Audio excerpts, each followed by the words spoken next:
ঈদের ছুটিতে রাজধানীবাসী ভিড় করছেন শহরের বিভিন্ন বিনোদন কেন্দ্র ও পার্কগুলোতে।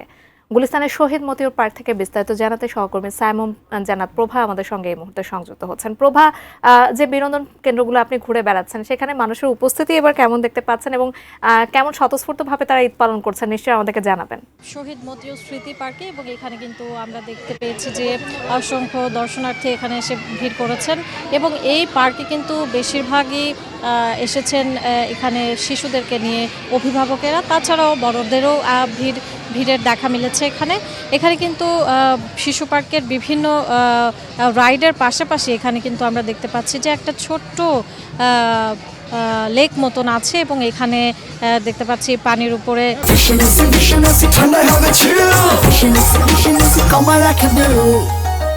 হাঁস এবং বিভিন্ন নৌকা আকৃতির ওয়াটার রাইডে কিন্তু দর্শনার্থীরা চড়ছেন এবং তাদের নিজেদের মতো করে সময় এখানে কাটাচ্ছেন। এবং আমরা ওখানে দেখতে পাচ্ছি যে এই লেকের এখানে কিন্তু দীর্ঘ একটি লাইন দেখতে পাচ্ছি যে নৌকা রাইডগুলোতে ওঠার জন্য দর্শনার্থীরা কিন্তু ওখানে সারিবদ্ধভাবে দাঁড়িয়ে আছেন টিকিট করে এবং তারা অপেক্ষা করছেন যে কখন তারা এখানে প্রকৃতির কাছাকাছি এবং প্রকৃতির সান্নিধ্যে এসে তারা এই রাইডটি উপভোগ করতে পারবেন।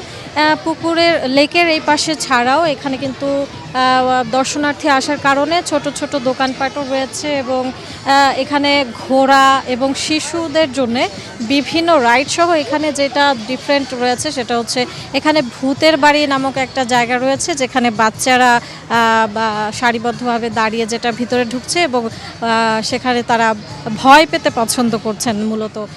এবং আমরা কিন্তু এখানে দেখতে পাচ্ছি যে এখন প্রায় পড়ন্ত বিকেল, দর্শনার্থীরা কিন্তু তাদের নিজেদের মতো করে সময় কাটাচ্ছেন এখানে।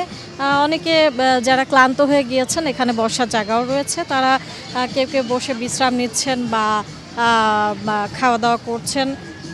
নিজেদের মতো করে স্বস্তিতেই তারা এখানে কিন্তু সময় পার করছেন এবং রাজধানীর যে এই যে যান্ত্রিকতার বাইরে বেরিয়ে এসে ঈদের পরদিনটা নিজেদের মতো করে উদযাপনের জন্য এবং তাদের নিজেদের স্বস্তির জন্য তারা কিন্তু নিজেদেরকে বিনোদন দিতে চলে এসেছেন এই পার্কে। দর্শক, জাকিয়া, এই ছিল হচ্ছে এখনকার মতো গুলিস্তান থেকে শহীদ মতিউর স্মৃতি পার্ক থেকে বিনোদনের খবর। ধন্যবাদ।